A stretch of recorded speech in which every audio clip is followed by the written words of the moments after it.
అన్నీ ఉన్నాయి అనుకుందాం, గోల్డెన్ నంబర్స్ అన్నీ ఆయాది గణితం అంటాం.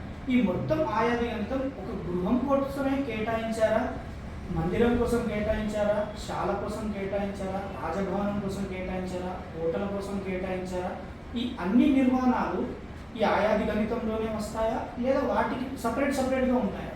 ఆయాది అనేది కేవలం గృహం గురించి మాత్రమే చెప్పింది అంటే తప్పు. ఎందుకంటే ప్రతి విషయంలో కూడా ఆయాది అనేది చెప్పబడింది.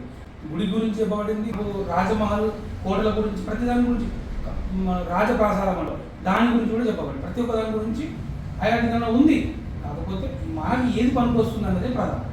సో కొందరు ఏమంటున్నారంటే, ఈ పుస్తకాలు చదివి నేర్చుకున్న వాళ్ళ దగ్గరికి వెళ్ళి నేర్చుకున్న కొందరు ఉన్నారు సమాజంలో, వాళ్ళకి నాలెడ్జ్ ఉందో లేదో తెలియదు.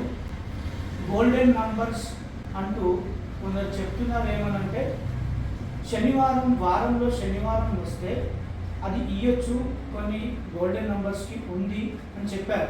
కానీ ఆ ఆయాది గణితంలో ఉన్న నంబర్స్లో వివిధ రకాల నిర్మాణాల కోసమని ఇవ్వడం జరిగింది. కానీ గృహానికి ఏది ఇవ్వాలనేది పర్టికులర్గా తెలుసంటారా వీళ్ళకి? కానీ కొందరు సమాజంలో ఏమని చెప్పుకుంటున్నారంటే, వాళ్ళు అట్లా చెప్పిన వాడు శ్లోకం చెప్పాలి. శ్లోకం చెప్పి ఈ శ్లోకం ఉంది కాబట్టి శనివారం ఇవ్వమని చెప్పబడింది అని చెప్తే జనాలు నమ్మాలి. కానీ ఇప్పుడు ఏమైపోయింది, ప్రస్తుత కాలం ఏమైపోయింది అంటే, మాటకు ముందు ఒకసారి, మాటకు వెనుకకు ఒకసారి, శాస్త్రంలో అని మాట మాట్లాడేసరికి జనాలు ఏమనుకుంటారంటే, ఇతను నిజంగా శాస్త్రాన్ని నేనే ఉద్ధరిస్తున్నాడేమో అనుకుంటారు. కానీ చదువుకున్నారు సార్ ఇట్లాంటి వాళ్ళు. అదే 8th క్లాస్ పాస్ అయిన పేరెంట్ సార్ శాస్త్రము అని చెప్పడానికి చదువుకోకుండా పర్లేదు, శాస్త్రం అని మాత్రం చెప్తున్నాడు. కానీ శాస్త్రంలో ఏం చదివితే తెలుసు, కానీ శాస్త్రం అన్న పదాన్ని చెప్తున్నాడు ఆయన. ఇప్పటి వరకు మీరు అనుకుందాం సార్, ఒక నకిలీ వాస్తు ఛానల్ ఉంది యూట్యూబ్లో, ఒక 2000 ఎపిసోడ్లు చేశారు.